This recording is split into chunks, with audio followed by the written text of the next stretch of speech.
Some truths are meant to stay buried. But when you stumble upon one, it changes everything: your life, your choices, and the people you thought you could trust. I never imagined this would happen to me, until the day I uncovered a secret no one wanted revealed. Don't miss stories that uncover the truth others try to hide. Subscribe to Family Feud Files and turn on notifications. My name is Sierra Blake, and for as long as I can remember, I have believed that honesty and observation are the two most powerful tools a person can wield. Growing up in a quiet neighborhood in Los Angeles, my parents constantly reminded me that even small lies can snowball into life-altering consequences. As a child, those lessons seemed mundane, almost trivial.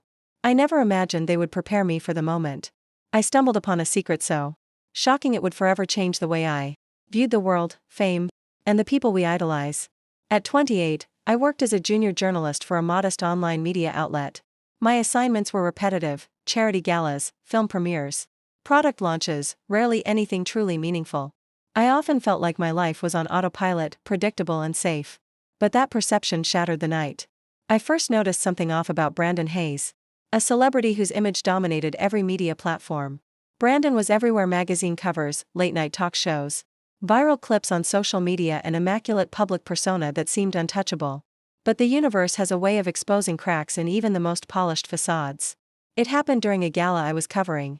Among the bright lights and red carpet flashes, I noticed a subtle, almost imperceptible tension in Brandon's interactions. In one group photograph, a man in the background, partially hidden behind a sculpture, appeared tense, fearful, almost desperate. Brandon leaned close, whispering something, his expression unreadable.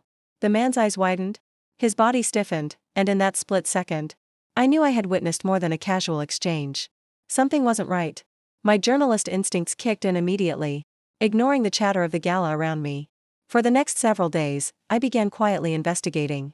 I reached out to former assistants, ex-staff, and even minor contacts who had crossed paths with Brandon over the years. The stories were fragmented at first, but patterns began to emerge: manipulation, intimidation, subtle threats, and coercion. Brandon's charm, once inspiring admiration, now appeared to be a meticulously crafted mask. Behind the dazzling smiles and polished interviews lay a man who controlled and manipulated those around him, silencing anyone who might threaten his flawless image. As I compiled evidence, I understood the gravity of my decision. Exposing a celebrity of this caliber was no simple news story. It involved immense risk: reputation, influence, and the potential to provoke a backlash that could ruin my life. I started building a meticulous record: screenshots, encrypted emails, documents, and even subtle recordings that corroborated the accounts I had gathered. Each night, I would review my findings, cross-check every detail, and wonder whether pursuing the truth was worth the danger I was stepping into. The first explicit warning arrived a week later: a cryptic message from an unknown number. Stop digging. Some truths are better left buried. My pulse raced as fear threatened to paralyze me. Yet another part of me, the part trained to seek the truth no matter the cost, felt an adrenaline-fueled resolve. I knew I couldn't ignore what I had uncovered. The world had to see it. The journalist in me, long dormant, had awakened. Days turned into nights filled with research, surveillance, and careful tracking. I began to notice patterns: locations Brandon frequented, people who appeared and disappeared mysteriously, whispered warnings in the corridors of Hollywood. The more I learned, the deeper I became enmeshed in a reality far darker than the public could imagine. One evening, a former crew member handed me a thick folder of evidence: photos, emails, and voice recordings, each more damning than the last. "If he finds out you have this," the source warned, "he'll make you regret it." I locked the folder in my apartment safe and stared at the ceiling, realizing that my life had irrevocably changed. I could no longer confide in friends or family. The risk was too high. Yet despite the fear, an undeniable determination took root. I would not be silenced. I would expose the truth, regardless of the danger. And so, with one photograph, one fleeting expression, and a choice fueled by courage and curiosity, my journey began: a journey that would lead me into confrontation, betrayal, and a fight for survival. Little did I know, the man behind the glamorous image was already aware that someone was inching closer to his secrets. Brandon Hayes had eyes everywhere, and the moment I decided to dig deeper, I had unknowingly stepped into a world where trust was scarce, danger lurked in every shadow, and my life would never be the same again. The moment you decide to reveal the truth, the world shifts beneath your feet. I thought gathering evidence was dangerous, until I realized he was watching me. Every move I made, every person I contacted, every document I saved, nothing was private anymore. After the folder of evidence was secured in my apartment safe, I thought I could proceed cautiously, carefully plotting my next steps. I underestimated Brandon Hayes. Within days, subtle signs indicated that he already knew someone was sniffing around his secrets. It began with anonymous calls, brief, silent, leaving me with a sense of unease that made my skin crawl. No words, just the sound of breathing on the other end before the line went dead. My heart would hammer each time the phone rang. Then came the messages. Anonymous texts appeared on my phone. Always at odd hours, always brief, always menacing. Stop digging. It's not safe for you to continue. Initially, I tried to dismiss them as pranks, but the timing and precision were too calculated to be coincidence. Each message was a reminder that I was no longer invisible. Brandon Hayes had resources, influence, and power that I could only imagine, and he was not afraid to use them. Even outside my home, I began noticing subtle, almost imperceptible threats. A car following me slowly through downtown Los Angeles. The same unfamiliar man appearing in the cafe where I wrote my articles. And strangers who seemed just a little too interested in my conversations. My journalist instinct screamed that I was being watched. That someone was monitoring my every step. But fear was only one part of my motivation. The other part, the stubborn, determined part of me, refused to let intimidation silence the truth. One evening, while reviewing the evidence I had collected, I noticed an anomaly. Several files on my computer had been accessed without my knowledge. My heart sank as I realized that someone had hacked into my system. This was no longer about anonymous warnings or veiled threats. Brandon Hayes had begun active measures to compromise my safety and stop me from exposing him. I immediately disconnected from the internet, backed up all critical files to a secure, offline drive, and began devising strategies to protect myself while continuing my investigation. The first confrontation came unexpectedly. I received an invitation to a high-profile media event. I had no intention of attending. The message, curt and formal, read, "Sierra, it would be wise to join us. Your curiosity has been noted." My pulse raced. Was this an attempt to intimidate me publicly? Or worse, a setup? I debated whether to ignore it, but instinct told me that appearances in public could be as dangerous as any online attack. I decided to proceed, carefully, aware that every step I took could be under scrutiny. At the event, Brandon was flawless, charming, the perfect image of the adored celebrity. But the smile did not reach his eyes when he glanced in my direction. There was a sharpness in his gaze, a silent acknowledgement that he knew more than I had ever suspected. I felt exposed, vulnerable, but also empowered. The silent battle had begun. In public, he played the part of the untouchable star, while I moved cautiously, documenting interactions and observing every nuance of his behavior. That night, after the event, my apartment seemed unusually quiet. Too quiet. A subtle noise, the creak of a floorboard, a shadow in the corner, made me realize that the threat was not abstract. It was immediate, tangible, and inside my personal space. I double-checked locks, activated security cameras, and even installed temporary measures to alert me to intrusions. I was alone in my determination, but never alone in danger. Brandon Hayes was no longer a distant figure. He had become a predator, and I had become his target. Despite the fear, I found clarity. Each threat, each hack, each shadow lurking outside my window confirmed one undeniable truth. The more he tried to stop me, the closer I was to uncovering the story that would expose him completely. Every calculated move he made, every attempt to intimidate me, only strengthened my resolve. I knew the journey ahead would be treacherous, filled with deception, manipulation, and possibly betrayal by those I trusted. Yet, the fire within me burned brighter than ever. I was ready to face the storm. The first night of real terror came when I returned from an interview with a former assistant, who had agreed to meet me secretly. My apartment door, normally secure, was slightly ajar. Panic surged through me as I entered cautiously. Nothing seemed disturbed at first, but my instinct screamed danger. I activated the hidden cameras I had installed and reviewed footage. There, clear as day, was a figure leaving my apartment, scanning the room, searching for the evidence I had taken pains to protect. That was the moment I realized the stakes were no longer about reporting, they were about survival. Brandon Hayes had escalated, and I was now in a direct battle with a man who wielded influence, power, and fear as weapons. From that night onward, my life became a careful balance between uncovering the truth and protecting myself. Each call, each text, each subtle threat was a reminder of the danger, but also a challenge I was determined to meet. I could not allow fear to dictate my actions. I began planning meticulously, securing my contacts, diversifying my backups, and preparing for a confrontation that I knew would be inevitable. The silent war had begun, And every move I made was a step deeper into Brandon Hayes' dangerous world, a world where secrets were weapons and revelation could cost lives. After the break-in at my apartment, I realized that subtle precautions would no longer suffice. Brandon Hayes was escalating. Every attempt I made to protect myself, locks, cameras, backups, felt like building a sandcastle against a rising tide. I knew that if I wanted to survive and expose the truth, I needed a plan as meticulous and strategic as his manipulations. I started by relocating my most sensitive materials. The original folder of evidence was moved to a safe house, unknown even to my closest colleagues. I created multiple encrypted copies and stored them in different locations, including a secure cloud service that required multi-step authentication. Every interaction, every message, and every document was now tracked and cataloged. I developed a daily routine of verifying security, changing passwords, and reviewing logs for unauthorized access. What began as a casual investigation had turned into a full-scale operation, with me as both journalist and strategist. The first breakthrough came when a former production assistant, someone Brandon had previously intimidated into silence, reached out to me anonymously. They provided crucial information, recordings of private meetings, internal messages revealing threats against other staff, and a detailed timeline of Brandon's manipulations. These were the missing pieces that connected the scattered fragments of my investigation.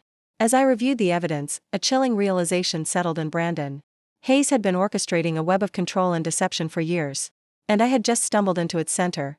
Meanwhile, Brandon's tactics became more aggressive. Anonymous calls turned into targeted emails, subtly threatening to ruin my career. One email contained details of my recent outings, names of people I had contacted, and even references to conversations I believed were private. It was clear, he had insiders, people willing to spy, manipulate, and report back. Every action I took had consequences, and every ally I trusted was potentially compromised. Despite the growing danger, I couldn't stop. Each new piece of evidence was a key to revealing the truth. I began coordinating with legal advisors and cybersecurity experts, ensuring that every move I made was protected and documented. I set up secure drop points, encrypted communication channels, and contingency plans in case I was discovered.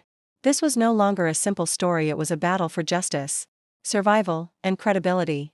One night, as I analyzed video footage from a recent gala, I noticed something alarming.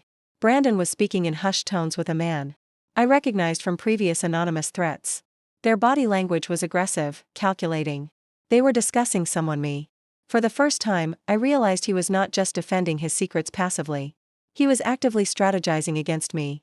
Panic threatened to overtake me, but I forced myself to remain calm. This was exactly why I had been documenting everything.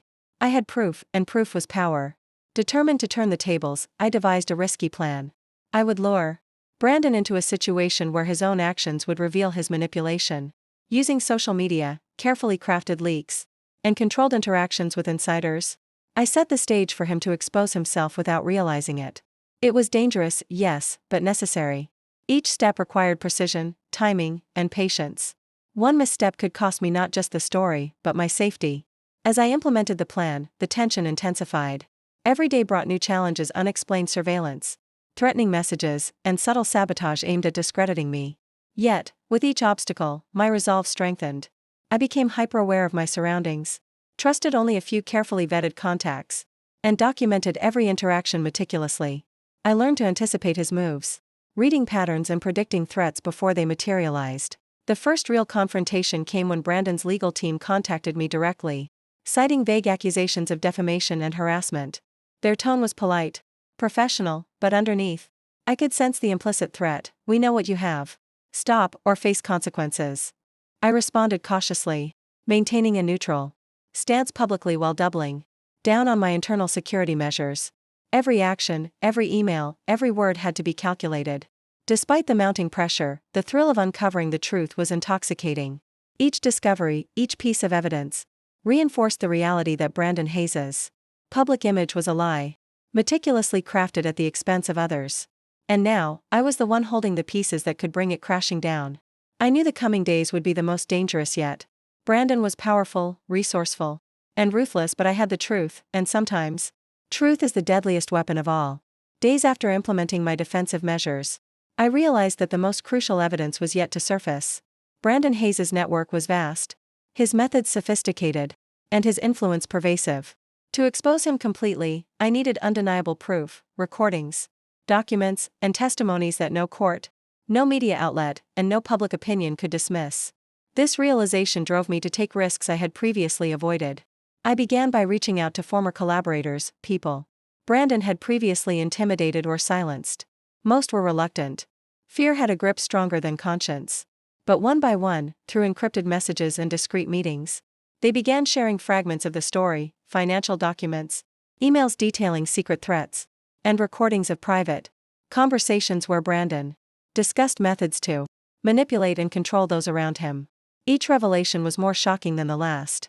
He had coerced, threatened, and even blackmailed people to maintain his flawless image. And I had uncovered the threads that could unravel it all. Meanwhile, Brandon's actions became bolder. Anonymous messages escalated into threats referencing specific locations, times, and even people I had met during my investigation. It was clear that not only was he aware of my actions, but he was orchestrating countermeasures to intimidate and mislead me. Once, while reviewing my footage, I noticed a figure outside my apartment who seemed familiar from the gala, watching, recording, timing my movements. The realization hit me like a cold wave. My every move was being monitored. Despite the danger, I pressed on. I set up hidden cameras in strategic locations, collected metadata from emails, and used secure communication channels to piece together a timeline of Brandon's manipulations. Each new piece of evidence told a horrifying story, a pattern of abuse, coercion, and deceit so extensive that it left me questioning how the public had been deceived for so long. Brandon Hayes was a master of illusions, and I had stumbled into the shadows behind the glitz and glamour. One evening, I received a video clip from an anonymous source. The file contained a recording of Brandon meeting with several influential individuals, discussing ways to discredit a journalist who had begun asking dangerous questions. The audio was clear, the threats unmistakable. I watched in disbelief, heart pounding, as the reality of the situation sank in. Exposing Brandon wasn't just a professional challenge, it was a personal risk.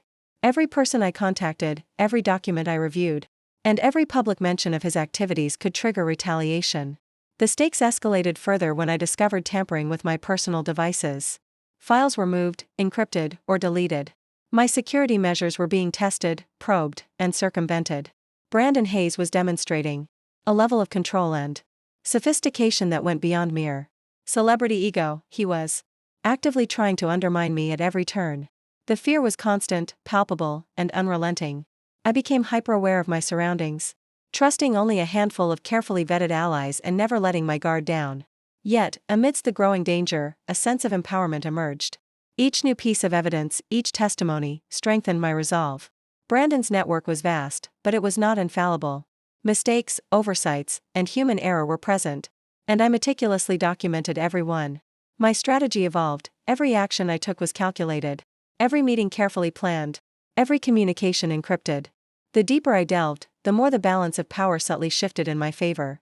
The real turning point came when I uncovered financial records indicating bribery, threats, and hush money paid to several high-profile individuals to suppress stories damaging to Brandon. The evidence was explosive. If released, it would shatter the carefully constructed public image of a beloved celebrity. But releasing it recklessly could also put me in extreme danger. I had to devise a method that would ensure maximum impact while minimizing personal risk. At the same time, Brandon's hostility escalated visibly. Publicly, he remained charming and untouchable. Privately, the signs were unmistakable: a subtle smear campaign, veiled threats sent through intermediaries, and an unmistakable aura of menace when our paths crossed at industry events. Every interaction was a chess move, every action calculated to intimidate me. I learned to anticipate his strategies, reading behavioral patterns and identifying allies who might be compromised. Through this period, I became more methodical, more strategic, and more resilient. I realized that surviving this ordeal required not only courage but meticulous planning and patience. Each day was a delicate balance of advancing my investigation while protecting my safety. I documented every encounter, every threat, every anomaly. This documentation would later serve as a powerful tool not only to expose Brandon Hayes but also to defend myself if he tried to escalate further. By the end of Part 4, I understood that the stakes were no longer about reporting a story. They were about survival, justice, and the possibility of bringing a powerful manipulator to account. Brandon Hayes was dangerous, resourceful, and relentless. But I had one advantage: the truth. And in a world built on illusion and fear, the truth can be the most powerful weapon of all.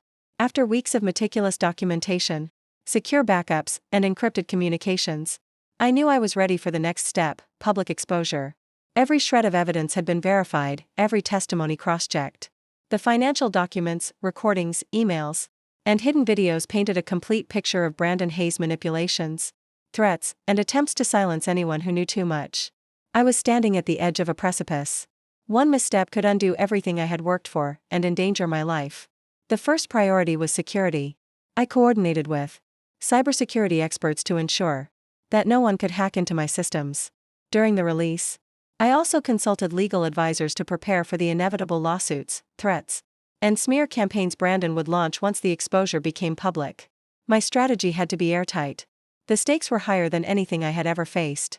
Meanwhile, Brandon Hayes sensed the impending threat. Subtle moves escalated into more aggressive measures. Anonymous social media attacks began targeting me personally, attempting to discredit my credibility. I received indirect threats through friends, industry contacts, and even strangers claiming to be fans, concerned about my intentions. Each message, each warning, only confirmed that he knew I was preparing for exposure. Brandon was cornered, but dangerous, and he wasn't going to back down easily. To maximize impact while minimizing risk, I devised a multi-step release strategy. I would first leak verified snippets of evidence to trusted media outlets, enough to attract attention and force the story into the public domain. The goal was to create a controlled exposure, ensuring the narrative remained factual and undeniable. I scheduled timed releases, coordinated encrypted meetings with journalists, and created multiple contingencies in case Brandon tried to intervene. The planning felt like orchestrating a military operation, every move precise, every backup meticulously organized.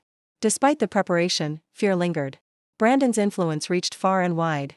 I had already witnessed firsthand the lengths he would go to protect his image. But with fear came determination. I reminded myself that this was no longer just about a story. It was about holding power accountable, about revealing the hidden truths that had harmed countless individuals, under the guise of fame and charm. The responsibility weighed heavily, but it also fueled my resolve.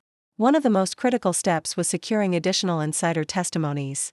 I discreetly met with former collaborators who had witnessed Brandon's coercion and manipulation firsthand.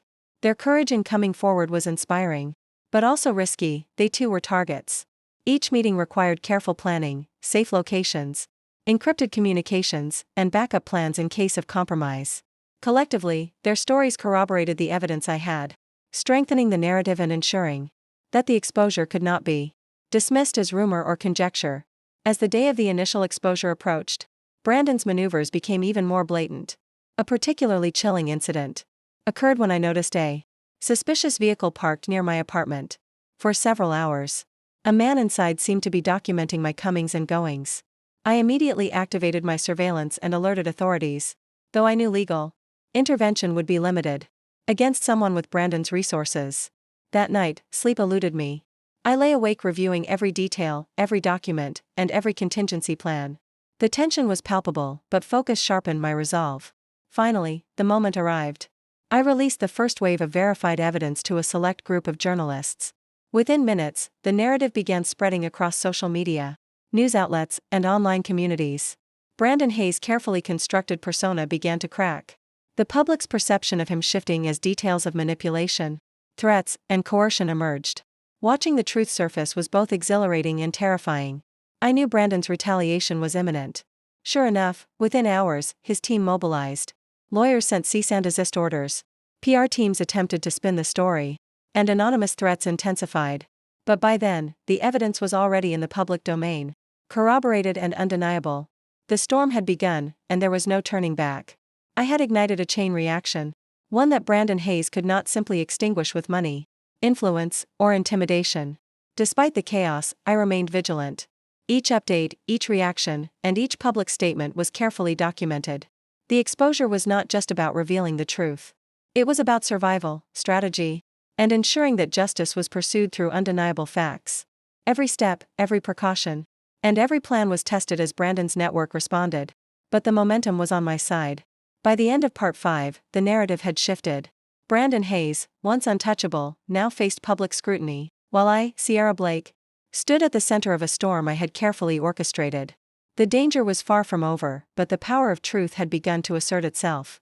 And in the shadows of Hollywood's glittering facade, a battle for accountability and justice had truly begun. After the initial public exposure, I thought I had prepared for every possible retaliation. Every document was secured, every source encrypted, and every backup stored safely in multiple locations. But Brandon Hayes was relentless. His network was vast, his resources nearly limitless, and his determination to protect his empire unmatched. What followed was unlike anything I had anticipated.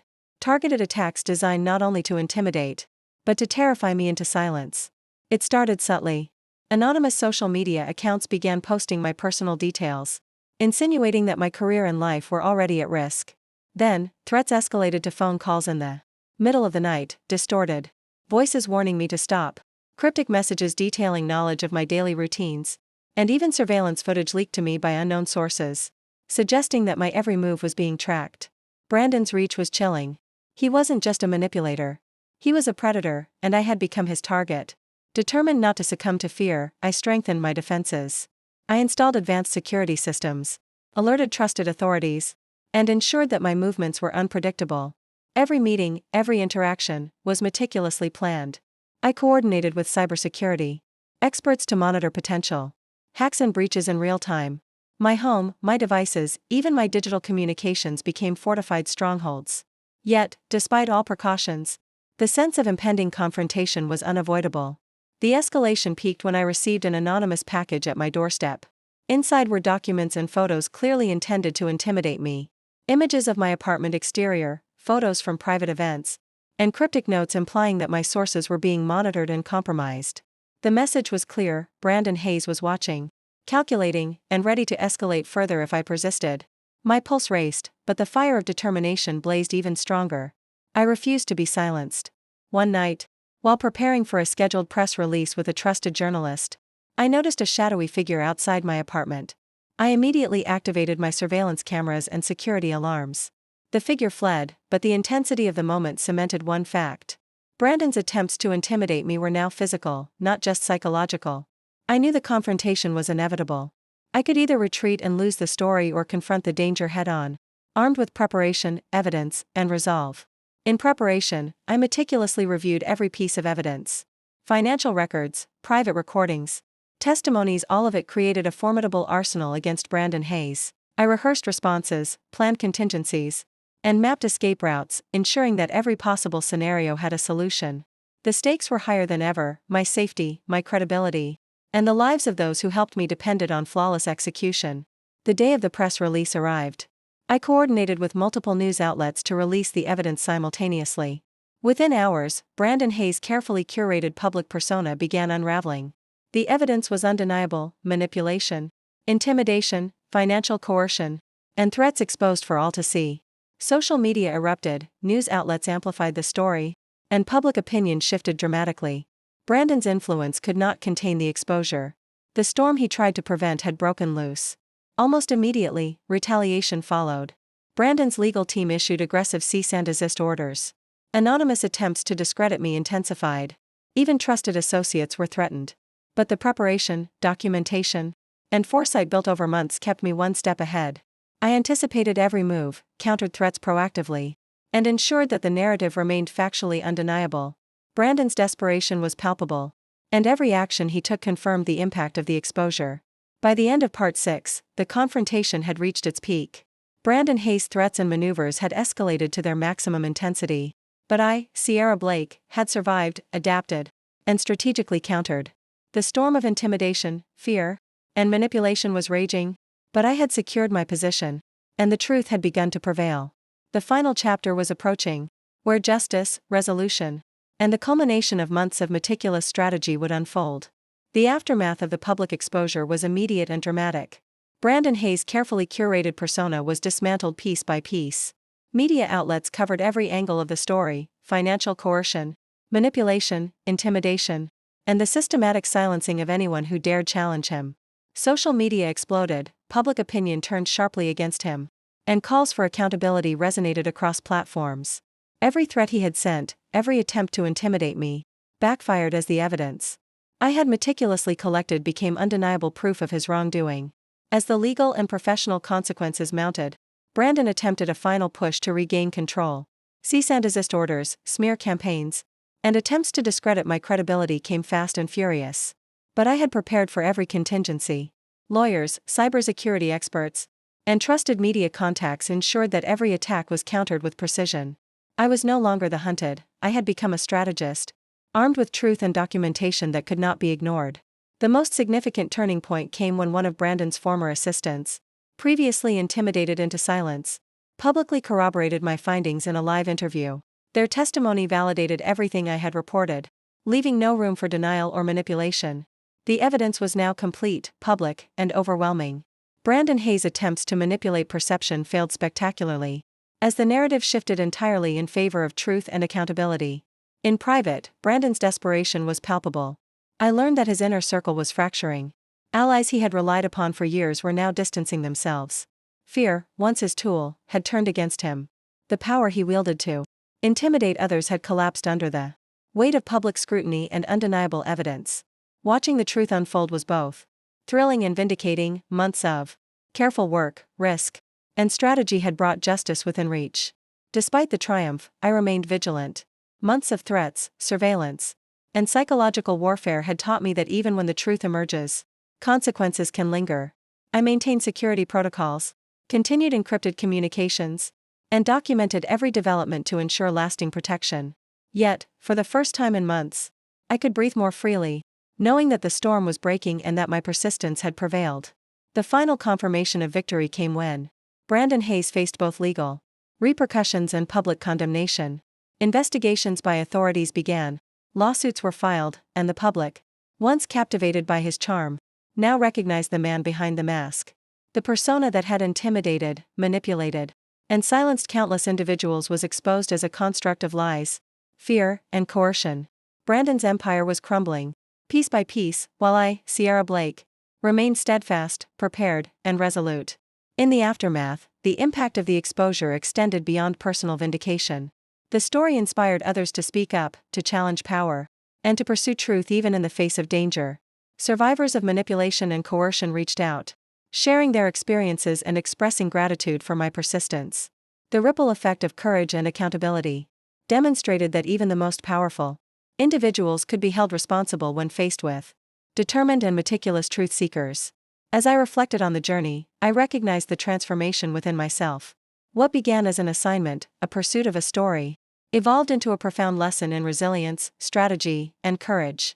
I had faced relentless threats, navigated a world of deceit, and emerged not only unbroken but victorious. The truth had prevailed, and justice, long delayed but ultimately inevitable, had been served.